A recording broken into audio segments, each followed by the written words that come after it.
ఇప్పుడు కుట్ర రాజకీయాలు జరుగుతున్నాయి. అందరూ అప్రమత్తంగా ఉండాలి.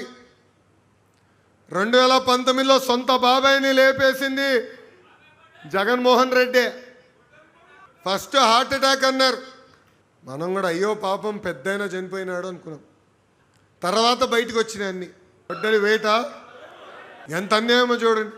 రెండో రోజు ఏం చేశారు, నారాసుడ రక్త చరిత్రని వాళ్ళ దొంగ పేపర్ ఉందే, మర్చిపోయినా దాని పేరు ఏంటది, సాక్షి. ఆ దొంగ పేపర్లో చంద్రబాబు నాయుడు గారి ఫోటో పెట్టి చేతిలో కత్తి పెట్టారు అని ప్రజలు నమ్మారు ఆ రోజు.